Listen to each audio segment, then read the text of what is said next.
এখানে ভিডিও করা অ্যালাউ নেই, ক্যামেরা নিচে করতে বলেছি। কখনো ভাবতে পারিনি কলকাতা চোর বাজারে গিয়ে এভাবে স্ক্যামের শিকার হব। সবার ফার্স্টে তোমরা কিছু ক্লিপ দেখো, তারপর আমি ভিডিওটা শুরু করছি। এটা আজকে 14,000 টাকা। 14,000 কোয়ালিটি কেমন দেবে? ভালো। 14,000 লাখটা দেখ, হাত দেখ। আরামসে ও বিশাল ভারী রাবার আছে, ভারী থাকবে না পাগলা। ভারী। দাম কত? না না, দাম নেই। সাইজ কত লাগবে?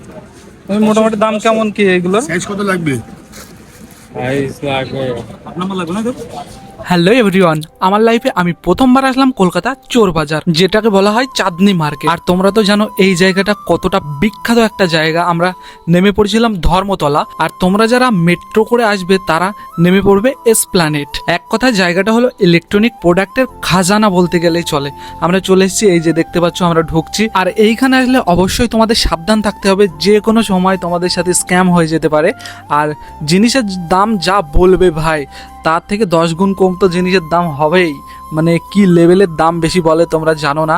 এই ক্যামেরা দোকানটা এসেছিলাম সবার ফার্স্টে, প্রথমেই বলছিল যে ভাই ক্যামেরা করা এলাও না। আমি বললাম যে তাহলে আমি কিছু নেব না। তারপর বললো ঠিক আছে করো, বেশি উল্টোপাল্টা কিছু বলবা না। তারপর এই যে ক্যামেরাটা দেখাচ্ছিল, এই ক্যামেরাটার দাম বলছিল 14,000 টাকা। ভাই নিকনের পুরনো ক্যামেরা, দাম বলছে 14,000 টাকা। আমরা শেষে দাম করে করে কত এনেছি জানো? আমরা শেষে 5,000 টাকায় দাম নিয়ে এসেছি। মানে বুঝতে পারছো 14,000 টাকা দাম বলেছিল। ভাই কি লেভেলের স্ক্যাম করছে, অনেকে তো দামও করবে না।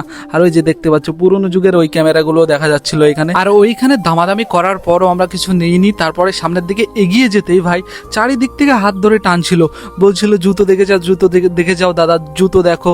এই যে তারপর এই দাদা জোর করে টেনে আনলো, আমরা তো নেব না, তবু জোর করে টেনে এনে দেখাচ্ছে আমাদেরকে।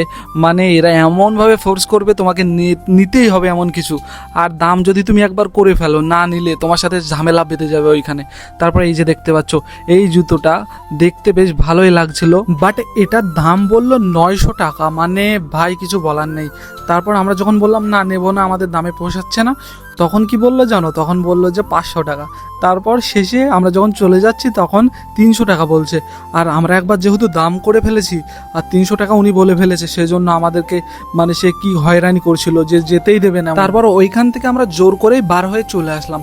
আর তারপর সামনের দিকে হেঁটে হেঁটে যাচ্ছিলাম, দেখছিলাম আরও কি কি দোকান আছে। বাট আমাদের একটা ভুল হয়ে গেছে, সময়ের অভাবে আমরা যেতে পারিনি লাইটিংয়ের মার্কেটে, মানে যেখানে বিভিন্ন প্রকার লাইটিং আছে। তো সেইখানে যাওয়ার ইচ্ছা খুব তাড়াতাড়ি আছে, সেইখানে যাব সেদিন যেদিন দেখবো যে এই ভিডিওটায় তোমরা ভালোবাসা দিয়ে ভরিয়ে দিয়েছো, 1 লাখ ভিউজ কমপ্লিট হয়েছে। সেদিন তোমাদেরকে ওই মার্কেটে গিয়ে দেখাবো যে ইলেকট্রনিক প্রোডাক্ট কি কি আছে। আর সামনেই যেহেতু পুজো, তোমাদের অনেকের ইলেকট্রনিক জিনিস মানে বিশেষ করে লাইটিংগুলো খুব দরকারি। আর আজকের দিনে আমার সাথে আরও দুটো ভাই ছিল, তারা বললো এই প্যান্টগুলো দেখি। প্যান্টগুলো দেখছিল, বেশ ভালোই লাগছিল, বাট দামগুলো অতিরিক্তই বলছিল। আর আমরা অত দামাদামি করতে পছন্দ করিনি সেই সময়, মানে গরম যা লাগছিল আর টাইমও বেশি একটা ছিল না।